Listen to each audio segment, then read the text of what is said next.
네, 입으로 돌아왔습니다. 스포일러 시작하시죠. 네. 시작하시죠. 네, 슈퍼맨이 나옵니다. 네. 전 궁금한 게 있습니다. 영화를 보고도 이해가 안 되는데 슈퍼맨이 돌아왔을 때 왜 공격을 하는 거죠? 1차적으로는 잠깐 혼란이 온 거고 네. 기억이 돌아오기까지 그리고 사이보그가 공격을 하잖아요. 네. 약간 적대적인 행동을 보였다 해서 그리고 나서 이제 배트맨이 등장하니까 이놈의 자식이 더 열받죠? 그래서 이제 본격적인 공격을 시작을 하는 거죠. 그러다가 로이스 레인이 여자친구가 오니까 갑자기 또 모든 거가 기억난다는 듯이 나긋나긋해져요. 영화가 사실 그거를 막 자세하게 설명하진 않는데 이 정도는 알아들을 수 있겠지라고 생각한 것 같아요. 그 여자친구를 보는 순간 사실 기억이 다 돌아온다는 설정으로 저는 이해를 했어요. 그래? 왜냐하면 제일 처음에 오프닝에 슈퍼맨 영상을 보여줄 때 제일 마지막에 질문을 해요. 고마가 지구에서 제일 소중한 게 뭐냐고. 그러고 질문을 답을 안 하거든요. 답을 하려고 그러는데 화면이 끊어버리죠. 그렇죠. 네. 그러고 나서 이제 로이스 레인이 등장을 하는 거죠. 지구에서 제일 소중한 게 로이스 레인이었구나. 어머니와 여자친구?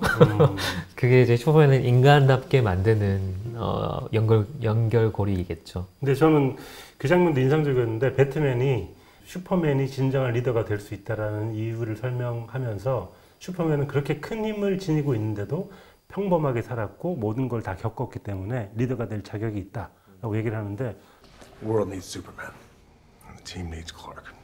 그건 좀 일리가 있더라고요. 그 배트맨이 왜 그런 생각을 하는지 알 것 같은데 그런 면에서 슈퍼맨과 배트맨의 어떤 입장 차이, 역할 차이가 이번엔 좀 선명하게 보였던 건 좋았던 것 같아요.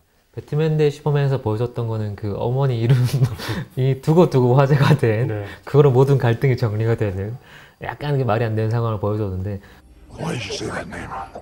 Save Martha!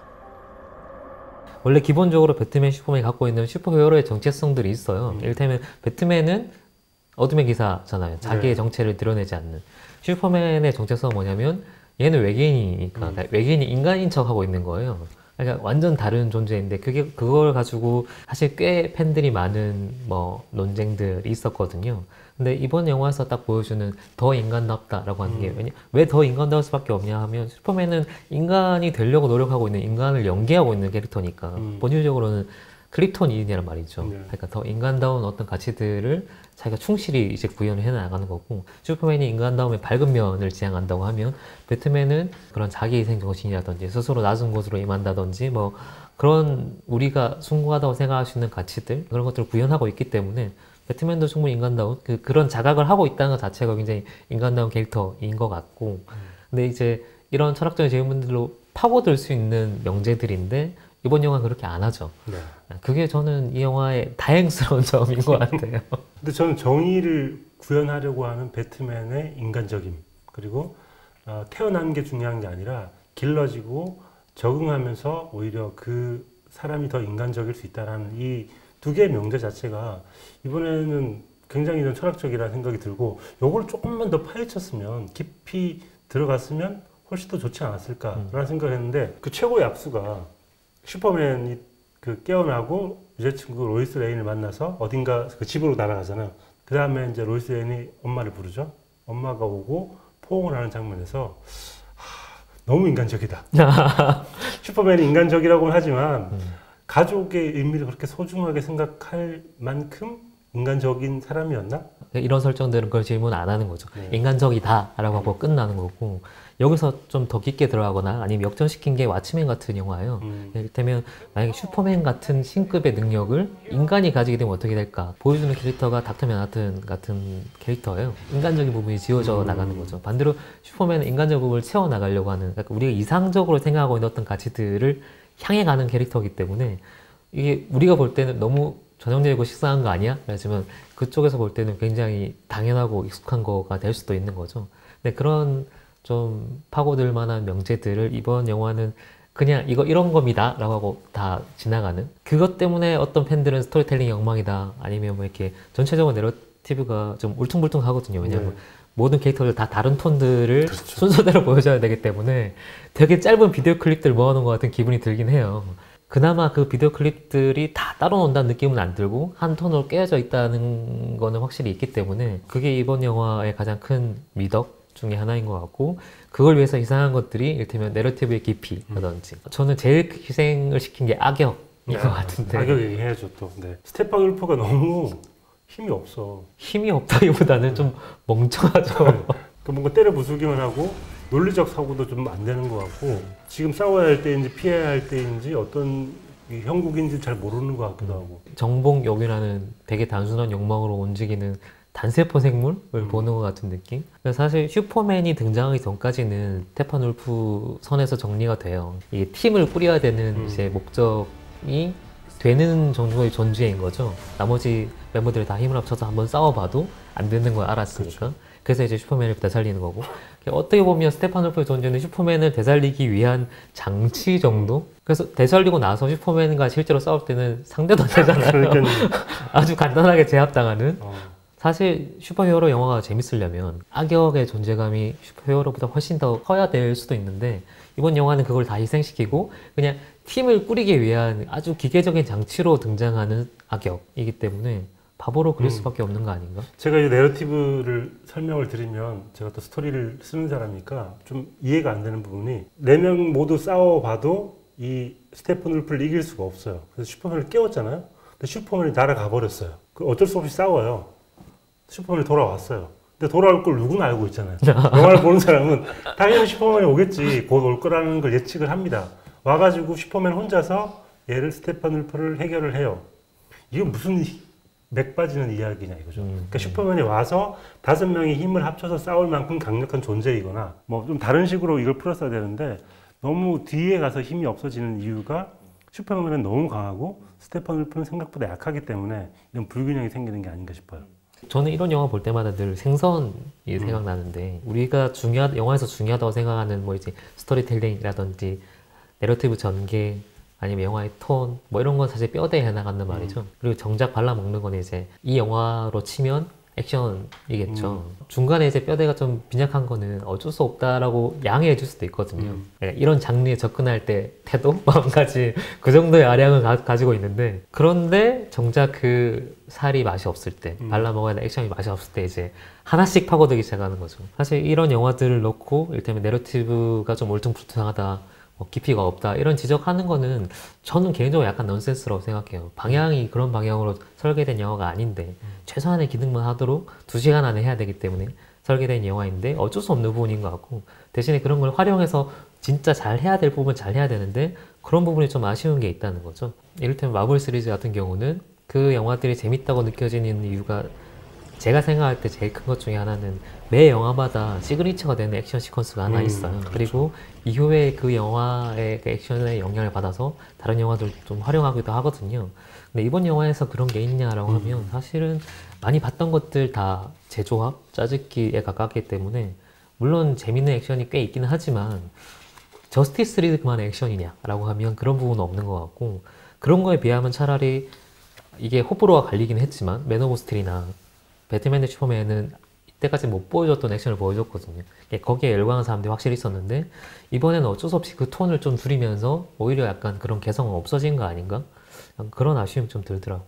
이번 영화에 대한 호가 약간 다를 텐데 저는 그러니까 말씀하신 그 이유 때문에 오히려 배트맨과 슈퍼맨, 배대슈라고 하는 그 영화가 더 독창적이었지 않았나. 이번 영화보다 그 영화를 좀 더 쳐주고 싶게 만드는, 이번 영화가 너무 평타여서 오히려 그 울퉁불퉁함이 배대슈의 장점이라면 그쪽 영화가 더 독창적이라는 생각이 들 정도로 이번 영화 좀 별로였어요, 저는. 개인적으로는 잭 스나이더를 그렇게 싫어하지 않거든요. 잭 스나이더의 그 과도한 CG 범벅 액션을 꽤 좋아하는 편이에요. 좋아하는 이유 중에 가장 큰 게 방금 말씀하신 그 돌출될 부분. 그러니까 이 사람만 할 수 있는 어떤 거. 이게 좋든 싫든 간에 잘 만들든 못했든 간에 그런 개성이 확실히 있기 때문인데, 배대슈도 그렇고 저는 왓츠맨을 굉장히 좋아해요. 왓츠맨이 나왔을 때는 평가도 엄청 박했고 흥행도 완전 거의 재앙 수준이었는데 시간이 지날수록 이 영화 좀 괜찮았는데 생각되는 영화 중에 한 편이거든요. 그건 그 영화만 갖고 있는 어떤 개성들이 확실히 있기 때문인데, 잭 스나이더도 점점 이제 이런 리그에 맞춰가면서 약간 자기 개성을 컨트롤하고 있는 거 아닌가 하는 생각이 좀 들고, 자기 개성을 이 정도로 뺄 수 있다라고 하면 완전 다른 방향으로 갈 수도 있겠다라는 생각이 들었죠.